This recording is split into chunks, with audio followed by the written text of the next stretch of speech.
All right, welcome back to the Alec Lewis Show. I am your host, Alec Lewis, recording on Saturday morning, August 23rd. The final preseason game is over. The Vikings lost to the Tennessee Titans in what was an absolutely electric spectacle. Maybe not. It was interesting to watch Max Brosmer, and we will get to him shortly. Gonna do a little bit of a rundown of each position group. Over on The Athletic, on Saturday morning, published the final 53-man. You hear some stuff, you talk to some people. So thought I would do a little, update, kind of refresher in podcast form. We'll be back with guests next week. Looking forward to some of those. But it's a busy time, a lot of roster machinations. So feel like this has been the best approach to go a couple times a week on the podcast here lately. If you're new here and watching on YouTube, please hit that subscribe button. It helps us out. If you don't know me, I cover the team for The Athletic, have now since 2022. A lot of stories over there from this past week. Did something on Kwesi Adofo-Mensah, a feature on Max Brosmer, something on Theo Jackson, and then roster bubble, 53-man, a lot going on. So please go check that out. This show is presented by First Resource Bank. If you don't know about it, that is a member FDIC bank in the Minneapolis area. They've got branches everywhere. It's run by some really good people who are Vikings fans. Their online banking platform is really, really good, really easy to use, and you can set an account up very, very easily. Their information is in the description below. All right, we'll get right to it. And just look, it's going to be kind of a position-by-position breakdown, but also just thoughts on the numbers in the room, certain players to think about, to look for. And we'll start with quarterback. We'll go all the way to the specialist and end with the punter kind of conversation. So here we go. All right, quarterback. J.J. McCarthy, not much to say. It is interesting that he only played, I believe it was, the first preseason. No, I know it was the first preseason game. They had a lot of work in the joint practices, and that was always kind of the plan. But you see other starters around the league playing, so kind of interesting that's the approach the Vikings have taken. But it's very thoughtful. Kevin O'Connell's intentional with it. So it'll be kind of interesting over the next couple weeks. Just to get a feel for J.J. McCarthy in practice and how he's looking. Behind J.J., that's where really the questions begin. Sam Howell did not play in the third preseason game.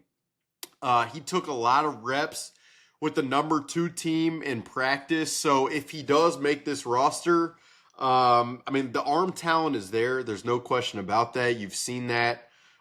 In practice and over the course of training camp. It's really a matter of the decision-making and the ability to process the field and the offense in real time. That stuff remains a work in progress. What I would say, my evaluation, it would be tough to have a ton of confidence in him if you're having to rely on him for any extended period of time. But if he does make the roster, not going to be that surprised. And then Max Brosmer, with the way he's played, there's just absolutely no way you can expose this guy to waivers. I just expect Max Brosmer 100% to be on this 53-man roster. And it's not just like a fun story anymore here. This guy who is from Atlanta, played at Centennial High School, went to New Hampshire, transferred to the Golden Gophers, had kind of, he played really well at the end of his season last year with Minnesota. And you hear from a lot of people, like, if he had another year there, it'd be kind of fascinating to see what they could have accomplished. But, it's the anticipation. He played with the third-team offense on Friday night and did not look uncomfortable at all with Jeffrey Simmons just situated in his face. There was a third down completion to Lucky Jackson that was just incredible anticipation. There was another third down where he throws an out route to Bryson Nesbitt, and it looked like a pretty good defensive play. I also thought Bryson Nesbitt, the tight end, maybe could have caught that ball. And then over the course of the game, cover 0, he checks into Max Pro, pass protection, a slot fade down the field. Dante Fleming should have come up with the ball as a perfect throw. And then, just progressing in rhythm. He hit Silas Bolden, who couldn't catch it kind of near the ground. Could it have been a little more accurate? Maybe, but that pass could have been caught. And then the throw to Bryson Nesbitt for the touchdown, he just looked in complete control, accurate, the arm talent, while he doesn't have the arm strength of a J.J. McCarthy. Like, the arm talent is not really lacking. So really looking forward to seeing what this guy can do. And if he's your third string quarterback, the looks that he can provide the scout team, I know that's like very in the weeds, and that's not really a sexy talker, and it's probably not something like Max probably has better visions for himself, but I mean, you can't really do much better probably in that regard for this defense. So yeah, I just fully expect Max to be on the roster at this point. Running back, it's going to be interesting to see what they do with that like number 3 spot. Xavier Scott had a good run early in the game Friday night, 23-yarder over on the left side. Then he kind of tweaked his ankle. It sounds like it should be okay. But, you also talk to people, and Ty Chandler has had a good training camp. He definitely has. He's in the final year of his rookie contract. He's played a role on special teams over the course of the last few years. So do the Vikings have enough confidence in him in that phase to keep him around, or will the Vikings want to roll with Zay Scott, who hasn't done a ton on special teams? Like, that's a question. Could the Vikings even look for a waiver wire pickup to be the number 3? Like, I wouldn't totally rule it out of the question, but I'd say it's still a little bit murky there in terms of what might happen. Zay Scott as a pass catcher stands out of the backfield with the screen game. His body type, he's bigger than Ty Chandler, and he's been a guy that the Viking staff has sought his development and just had an eye and monitored his development over time now. So, again, we'll see what happens there. I have other people around the league have asked about Ty Chandler, so it's not like Ty Chandler just lost total value in every capacity, just something to watch.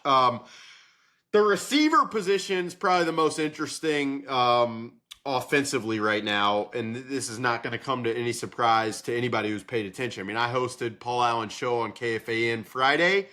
I led with the receiver. We talked about it with John Krasinski. We talked about it with Mike Mussman. We talked about it with PA early in the program. I mean, look, with Jordan Addison suspended, the 3 guys who are shoo-ins are Justin Jefferson, Jalen Naylor, and Ty Felton. And everything behind that is I mean, it's just, it's a question mark. The Adam Thielen situation, it's been well reported. It's been documented. I've talked about it a little bit. I've written about it. I mean, look, I think Adam Thielen makes a lot of sense for what the Vikings kind of want in the number 3 option to start this season. Especially if Jalen Naylor's hand injury kind of bleeds into week 1. But he knows the offense, Adam Thielen does. He's reliable as a run blocker. He has a rapport with J.J. McCarthy. Kevin O'Connell trusts him. His base salary for 2025 right now is just a notch above $6 million. So, there's a lot of reasons that it does make sense. The question is, does Carolina want to give him up? I mean, they have a pretty young receiving core with Tet McMillan, with Xavier Legette, Jalen Coker. How much has Hunter Renfrow, who they signed, how much has he really blown that Panthers staff away down there? It's a valid question. And then if Carolina ultimately decides, okay, we will part with Adam Thielen, like, for what? I mean, like, what is their ask going to be? And are the Vikings going to want you guys know, monitoring, I mean, if you're listening to this show, you know how much the Vikings have valued picks within these trades. It's why they have operated with so many pick swaps. It's why, you just don't often see, other than like the Dallas Turner trade and the TJ Hockenson trade, like trading picks that drift into the second round, third round, even fourth round. Like, you just don't see it happen. And I'd be hard pressed to find the Vikings, come anywhere close to that draft capital while also paying any portion of Adam Thielen's salary. So, like, the summary with Adam Thielen, I'd say if Carolina is willing and they can come to, the two sides can find common ground on the, the cost, the package, or whatever, definitely wouldn't surprise me at all. If it's not Adam Thielen, I mean, it raises questions, and I've gotten a lot of questions from readers and listeners. Okay, so if it's not Thielen, who's it going to be? Like, for me, it's players of similar ilk. Who has some experience with this system or anything close to this system, and who might be available that's not going to cost a ton. So, like, I mean, the one obvious name would be KJ Osborne, who was kind of at the back end of the Commanders depth chart. I mean, KJ has he hasn't played a ton since the Vikings let him go with the Patriots and with the Commanders. He's kind of bounced around. He isn't obviously the crazy separator. He has had drop issues. He did in that 2023 season, his final season with the Vikings. But again, just like Adam Thielen, there is just a respect factor, a trust factor, a confidence factor in knowing that KJ Osborne was able to know all of the positions in this offense. And that's why, I mean, I've said it many times. I've had a lot of questions from you guys listening over the course of the last couple of years of like, why is there so much faith in Jalen Nailor? And beyond like his speed and his separation ability, it is the understanding that he does have of all the positions that all the receivers positions on this offense. And so like, that's where a guy like KJ Osborne could step in and probably, it would work. Another name that's just kind of an interesting one that I've thought a little bit about is Robert Woods.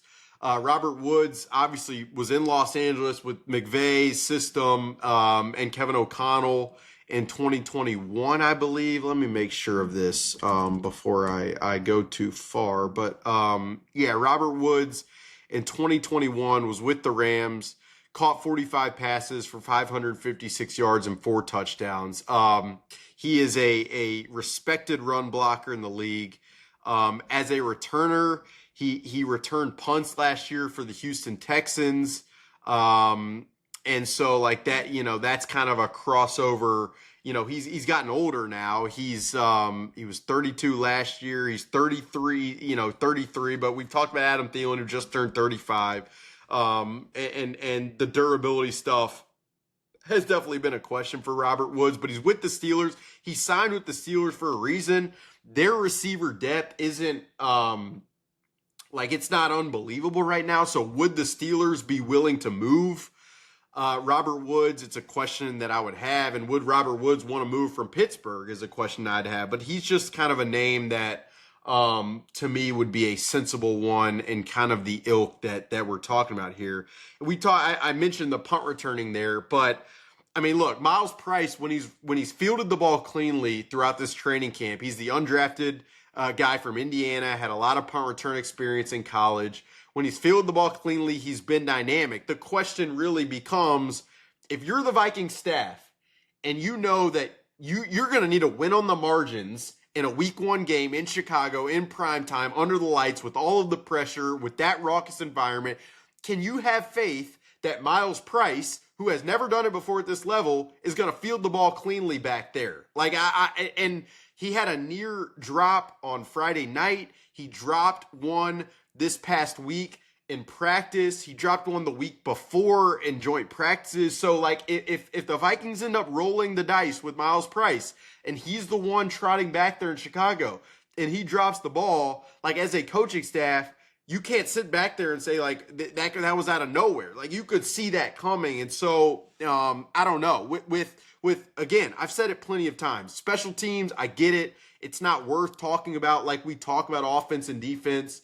But it does affect these games drastically. And the Vikings have not had the personnel to be an elite special teams unit in recent years. And so to not have the personnel again this year and to struggle in that phase, like, that's just kind of that would be kind of an oversight in my opinion. I know that's probably critical, but that's just how I feel. And so with that's the punt returner spot and even the kick returner spot, like, I just have questions there.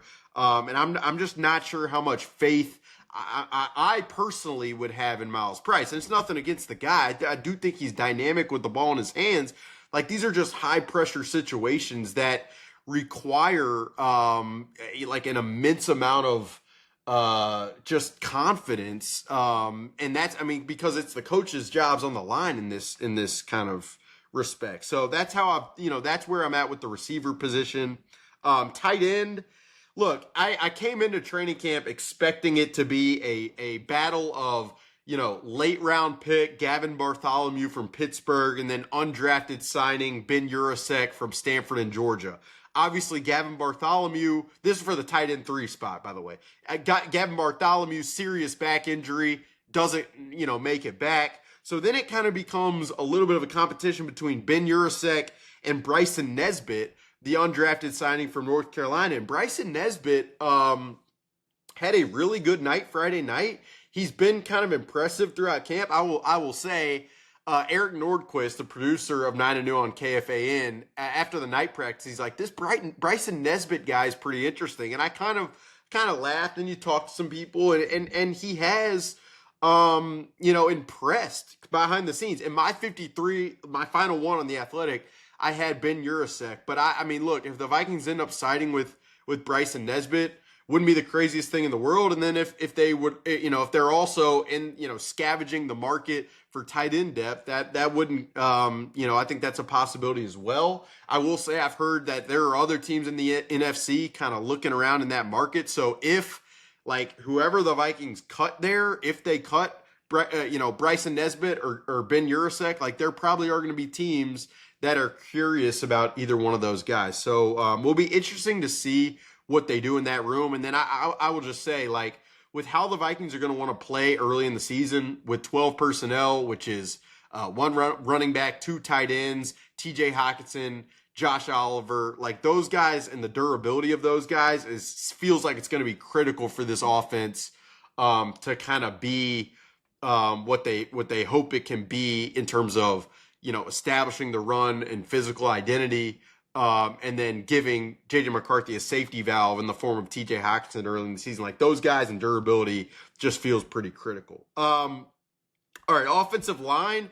I had 9 making it in my 53-man. I mean, look, it really depends the numbers that they have at receiver, at quarterback, at safety, at cornerback. Could see maybe 10 making it, and the one who maybe would make sense is Joe Huber, the undrafted signee who's had a pretty good preseason. When you have interior offensive linemen who have potential and trajectory, parting with those guys is not an easy deal. And Joe Huber had the very good fortune on Friday night of getting to go up against Jeffrey Simmons. And that was not pretty, but I mean, honestly, in terms of practice and reps and tape to look back on, that's pretty good. So, I mean, look, behind Blake Brandel and Justin School, you got Michael Juergens and Walter Rouse and Joe Huber. And do I feel great about any of those 3? In the short term, probably not. Could any of those 3 develop into intriguing talents? Possibly. Rouse and Juergens were draft picks, so to part with them this early, probably hard pressed to see that happen given the lack of major draft hits, specifically going back to 2022. So we'll see how that room shakes out. But I mean, a lot of these, this is where you kind of get to this point in the calendar, and I felt like, I'll just be frank, I felt like I'd get to Saturday, August 23rd and be pretty refined in my projection. And I just got to tell you, putting the thing together for Friday night into Saturday morning over in The Athletic, it was not easy because there's just a lot of moving parts here. And whether that is a reflection of a lack of depth or whether that just reflects on the overall depth of the roster, I don't really know, but I do know it was not easy to just come up with 53 that make a ton of sense. The defensive line group, I mean, this is probably the deepest room, position group on the roster right now. I don't think that's why you trade Harrison Phillips in the way that they did. Levi Drake Rodriguez didn't play in that second preseason game. Thought he came back Friday night against the Titans and had a very good night. I mean, he was active. The hands were violent. His twitch and horizontal side to side movement is really there. I came away from and I watched some of the tape because I'm an absolute lunatic and psychopath, and I thought Levi Drake Rodriguez had a very, very good night. To me, he's one of the 6 guys that'll probably make the roster. The other, behind Jonathan Allen, Javon Hargrave, Jalen Redmond, who's had a hell of a camp, Tyrion Ingram-Dawkins, and Levi Drake Rodriguez. Like the other one who I'd keep an eye on, Elijah Williams, the undrafted signing from Morgan State, has had a good camp. He made a play on Friday night on special teams, running down there, making a tackle. I thought that was, just a sign of his athleticism. But it did sound like he kind of did something to his hamstring late in the game. How serious is that? Does that open the door for a guy like Taki Taimani, who's more of like the nose tackle, run defending type? We'll see. But yeah, I'd say, Taki, the hope would probably be, even if he's not on the 53, that you could slide him to the practice squad and potentially elevate him in instances against other teams where you need a run stopper. Linebacker, I'll say this. Did not think Kobe King had a great night Friday night. Kobe King was the 6th-round pick from Penn State, kind of the thumping linebacker, more of your like traditional decades ago type where he is a downhill kind of, punch you in the mouth. But it felt like he missed some tackles. There was an early run where Julius Chestnut, the Titans running back, got out for a considerable amount of yardage. And it looked like Kobe King got, missed his gap, kind of got sealed, excuse me. So, we'll see. Again, just to see the Vikings cut any draft picks like that, the optics of that are not going to be great. So we'll see kind of what happens. And then the linebacker depth behind a Kobe King, like, do the Vikings have enough faith in an Austin Keys or a Dorian Mossy, or that type of a Max Tooley, like that type of player to part with a guy like Kobe King so early? I would doubt it, but I do just want to underscore, like I underline, just did not think Kobe King had the greatest of nights Friday night. Cornerback, this is another spot where, if I were doing an hour-long podcast, we would spend considerable time. But, Byron Murphy Jr. and Isaiah Rodgers, you got faith in those guys. That's two cornerbacks. Behind those two, Jeff Okudah rolled his ankle in practice last week. What is the status there? It's not something that I have clarity on right now. And then behind Jeff Okudah, none of the trio of Mekhi Blackman, Dwight McGlothern, Zamiah Vaughn, none of those three have really taken the reins for any of those depth spots. So you find yourself in a position where Jeff Okudah is already a guy.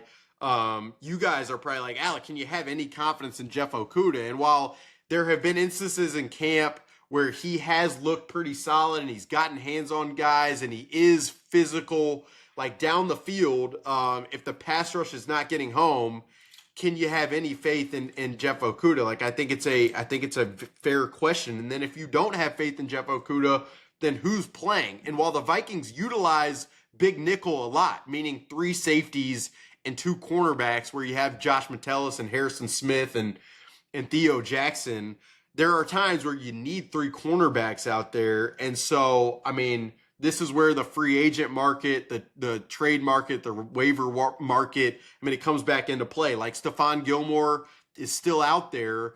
Would a Stephon Gilmore type be willing to come back and play in this defense? I would assume he probably would. He loved being here last year. He has great relationships with the staff still and teammates. Would the Vikings want a guy like Stephon, who is more these days, he doesn't, he's not a run with the receiver type of guy down the field. He's, he can play with zone eyes. He can do a lot of the mixing and matching of zone coverages that they want to, utilize. But is there another option out there, I'd say, who is more of the athletic, take a shot kind of guy who could learn the defensive system on a whim? That's another aspect of Stephon Gilmore. He can step in, he knows the thing. You don't have to, ramp him up in a 2-week span with very minimal reps. So, that is a spot I'm watching. And then as far as Mekhi Blackman, Dwight McGlothern, Zamiah Vaughn, Mekhi was the draft pick, believe in the 3rd round in 2023. So he'd probably get the nod, but it just hasn't felt like he's had the most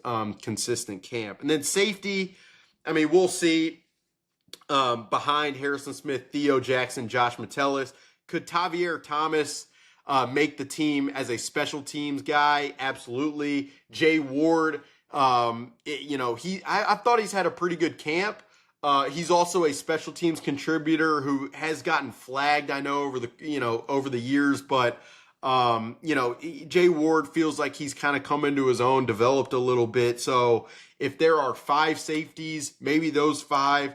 Khalif Halessi's another guy who kind of a signing who was switched to safety, who played well early in camp. If he's cut, another team might take a stab there. So we'll see how the safety room matches up. But as I go through this, like the uncertainty about all of it is kind of, that's just like, you guys might be like, is there no definitive? But these are the conversations. That's why I've written in The Athletic, like this is going to be a relentless few days because there are a lot of decisions to sort through that are just not ultimately like so refined. So that's what I'd say. And then kicker Will Reichard's fine. The couple of misses on Friday night, I attribute a lot of those to the holding. Andrew DePaula is the long snapper. And then, it looks like Ryan Wright is going to be the punter again by default. And he has not punted well in training camp over the last 3 weeks. So is there a punter that's cut who you would have confidence taking a shot at, who you don't know if they have a holding report with Will Riker? Like that's pretty bold, but it's also bold to keep with a guy who ranks 40th out of 40, Ryan Wright does, since the beginning of 2023 in terms of the percentage of punts where teams are then starting inside the 10. So, just not another special team situation that just doesn't have an exceptional answer.